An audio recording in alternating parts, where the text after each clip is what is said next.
देश में बांग्लादेशी और रोहिंग्या घुसपैठियों के खिलाफ मुहिम छिड़ी।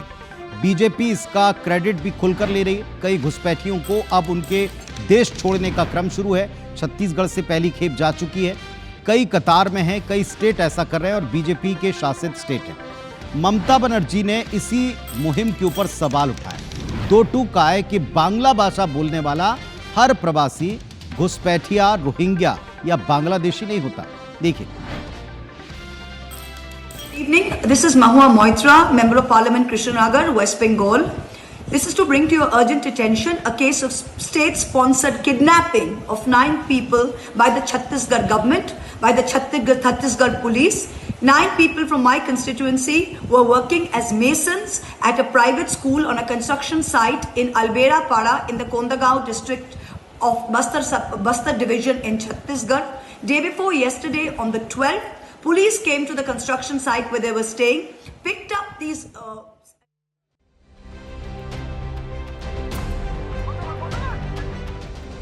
पश्चिम बंगाल में अगले साल विधानसभा चुनाव है, लेकिन बीजेपी की रणनीति को भांपकर टीएमसी अभी से एक्टिव हो चुकी है। कोलकाता की सड़कों पर सीएम ममता बनर्जी ने बुधवार को पैदल मार्च निकाला। बीजेपी शासित राज्यों में पश्चिम बंगाल के लोगों के साथ भेदभाव का आरोप लगाया। ममता मार्च के बाद बीजेपी पर जमकर बरसी। आप लोग क्या सोचा है दिल्ली वालों कि आप देश का जिम्मेवारी ले लिया?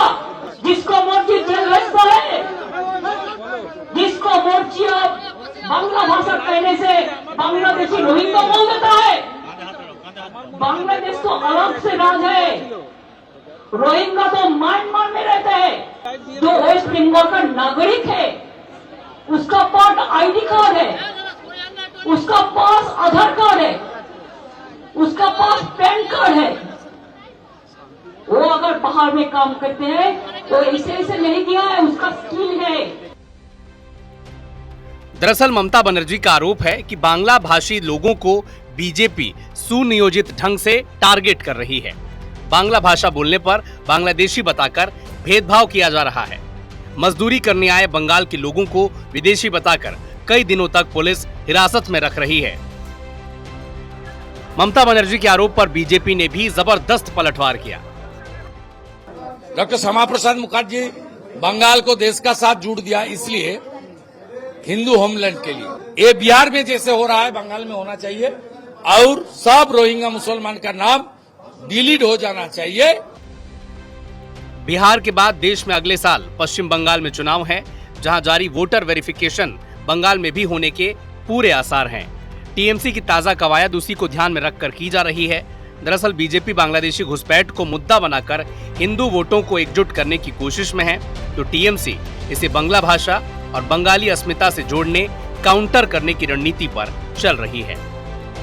Bureau report, IBC 24। तो एक तरफ दक्षिण से भाषा का विवाद है, हिंदी का विरोध दिखता है। महाराष्ट्र में आ जाए तो मराठी को लेकर एक युद्ध छेड़ा जा रहा है और अब यही सुर पकड़ा है दीदी ने, ममता बनर्जी ने। उन्होंने कहा कि जो अवैध लोग रह रहे हैं, जिनको डिपोर्ट करने का काम बीजेपी की सरकारें कर रही हैं, वो सिर्फ और सिर्फ बांग्ला भाषा के आधार पर है। बांग्ला बोलने वाले हर व्यक्ति को टारगेट किया जा रहा है। अब इस तरह का आरोप सिर्फ राजनीति के लिए है या इसमें कोई हकीकत है? देश देख रहा है और समझ भी रहा है।